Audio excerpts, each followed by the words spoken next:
Hello friends, welcome back to my channel ருசிக்கலாம். நம்ம இன்றைக்கி பார்க்க போகிற ரெசிபி ரொம்ப சூப்பரான ராகி கூழ். இது செய்கிறது ரொம்ப ஈஸி, அதே சமயம் ரொம்ப ஹெல்த்தியானதுங்க. இதோட ரியல் ரெசிபி பார்த்திங்கன்னா ஒரு நாள் ஃபுல்லாக இதை புளிக்க வச்சு அதுக்கப்புறம் செய்வாங்க. நம்ம இன்ஸ்டண்ட்டாக இன்றைக்கி எப்படி செய்யலான்னு தான் பார்க்க போகிறோம். வாங்க பார்க்கலாம். ராகி மாவு, அதாவது கேப்பை மாவு 2 கப். பழைய சாதம்னா ரொம்ப பெஸ்ட்டு. அப்படி இல்லைன்னா நம்ம சாதம் வடித்தது மீதி இருந்துச்சுன்னா அது 1.5 கப் எடுத்துக்கோங்க. தயிர் 1 கப்.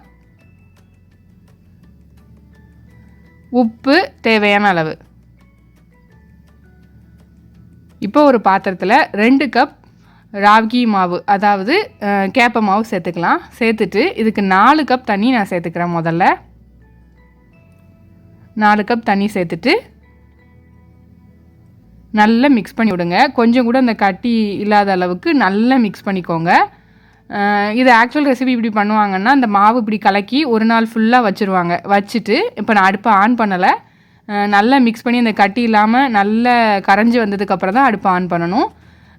ஒரு நாள் ஃபுல்லாக அந்த மாவை இப்படி கலக்கி ஒரு நாள் ஃபுல்லாக வச்சுருவாங்க. மறுநாள் தான் எடுத்து இந்த கேப்பை கூழ் கிண்டுவாங்க அந்த காலத்துலலாம். ஆனால் இப்போ நம்ம இன்ஸ்டண்ட்டாக டக்குன்னு ரெடி பண்ணுற ஒரு மெத்தடை தான் பார்க்க போகிறோம். இந்த மாதிரி நல்லா மிக்ஸ் பண்ணிக்கோங்க. நிறைய பேர் வெந்நி கொதிக்க வச்சுட்டு இந்த தண்ணி அதில் ஊற்றுவாங்க. ஆனால் அதை விட இது ரொம்ப ஈஸி.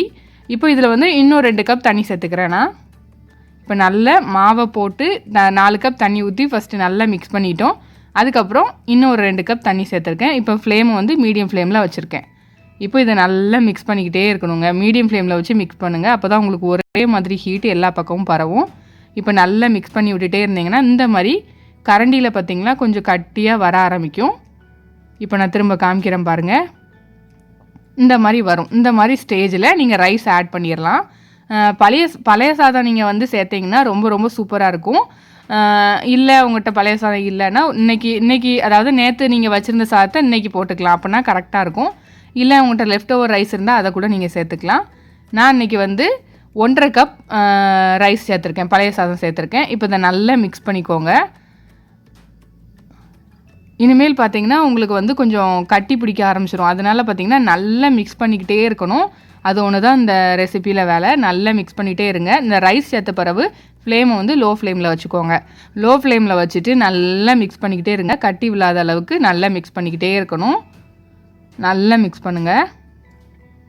ரொம்ப டேஸ்டியான ஹெல்த்தியான ரெசிப்பிங்க. இங்கே பாருங்கள், ஒரு 2-3 நிமிஷத்தில் இந்த மாதிரி கட்டியாக இருக்குது.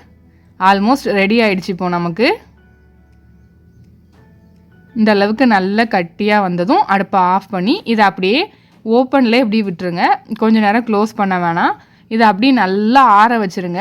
காலையில் செஞ்சிங்கன்னா ஈவினிங் சாப்பிட்டுக்கலாம். இல்லை நீங்கள் நைட்டு கிண்டி வச்சுட்டிங்கன்னா மறுநாள் சாப்பிட்டிங்கன்னா ரொம்ப நல்லாயிருக்கும். இப்போ இதில் கொஞ்சம் எடுத்துக்கிட்டு அதில் தேவையான அளவு உப்பு சேர்த்துட்டு நான் 1 கப் தயிர் சேர்த்துருக்கேன். சேர்த்துட்டு இப்போ இதை நல்லா கையை கழுவிட்டு அதுக்கப்புறம் இதை வச்சு நல்லா மிக்ஸ் பண்ணிக்கோங்க. நீங்கள் என்ன தான் கரண்டிட்டு மிக்ஸ் பண்ணாலும் கைட்டு மிக்ஸ் பண்ண மாதிரி பர்ஃபெக்டாக வராது. அதனால் கைட்டு நல்லா மிக்ஸ் பண்ணிக்கோங்க.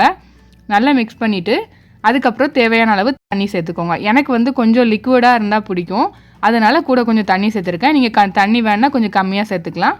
பாருங்கள், சூப்பரான ராகி கூழ் ரெடி ஆகிடுச்சு. ரொம்ப டேஸ்ட்டாக இருக்குங்க. கண்டிப்பாக ட்ரை பண்ணி பாருங்கள். இதுக்கு பெஸ்ட்டு காம்பினேஷன் என்ன பார்த்தீங்கன்னா, சின்ன வெங்காயம் 2 பச்சை மிளகாய் இருந்தால் போதும். அது கூட மாங்காய் ஊறுகாய் இருந்தால் ரொம்ப சூப்பராக இருக்கும். கண்டிப்பாக ட்ரை பண்ணி பாருங்கள். இந்த ரெசிபி உங்களுக்கு பிடிச்சிருந்துச்சுன்னா லைக் பண்ணுங்கள், ஷேர் பண்ணுங்கள், கமெண்ட் பண்ணுங்கள். மறக்காமல் நம்ம என்ன ருசிக்கலாம் சேனலுக்கு சப்ஸ்கிரைப் பண்ணாதவங்க சப்ஸ்கிரைப் பண்ணி பக்கத்தில் உள்ள பெல் ஐக்கானை கிளிக் பண்ணி அதில் ஆளுங்கிற பட்டனை கிளிக் பண்ணிக்கோங்க. அப்போ தான் நம்மளோட ஃப்யூச்சர் ரெசிபீஸ்லாம் உங்கள் நோட்டிஃபிகேஷன் லிங்க்கில் வரும்.